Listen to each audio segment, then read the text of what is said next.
Good afternoon. The lies linking me with the disgraceful Jeffrey Epstein need to end today. The individuals lying about me are devoid of ethical standards, humility, and respect. I do not object to their ignorance, but rather I reject their mean-spirited attempts to defame my reputation. I never been friends with Epstein.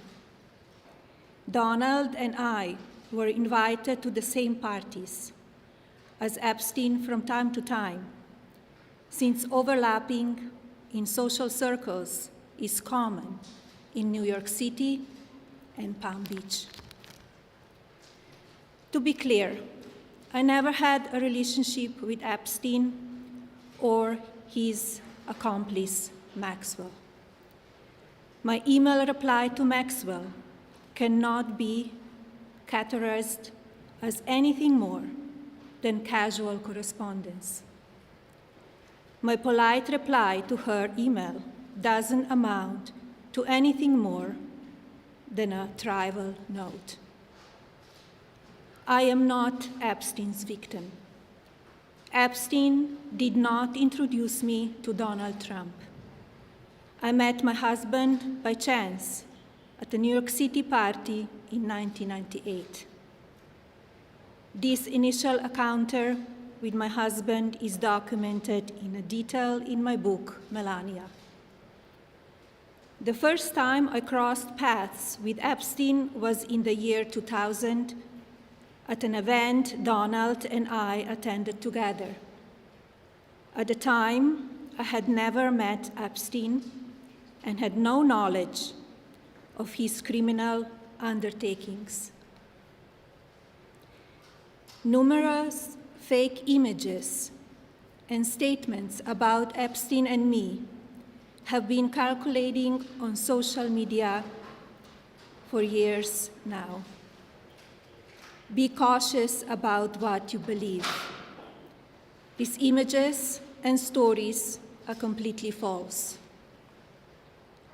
I'm not a witness or a named witness in connection with any of Epstein's crimes.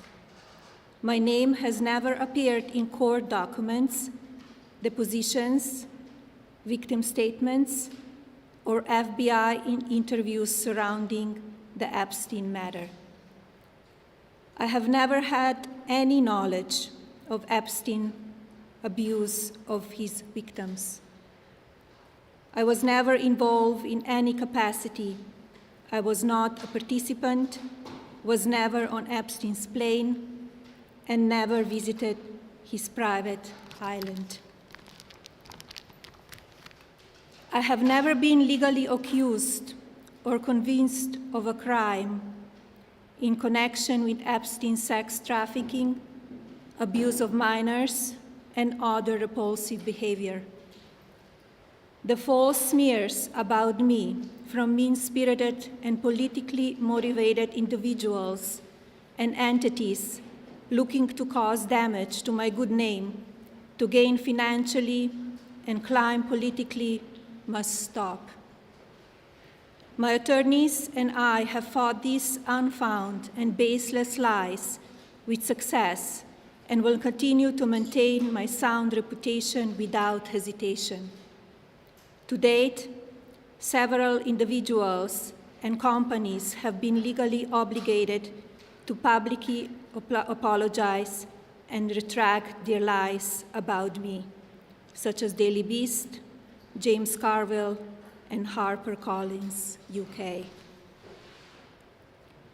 Now is the time for Congress to act. Epstein was not alone.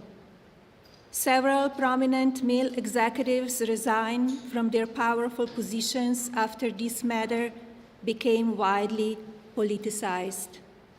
Of course, this doesn't amount to guilt, but we still must work openly and transparently to uncover the truth.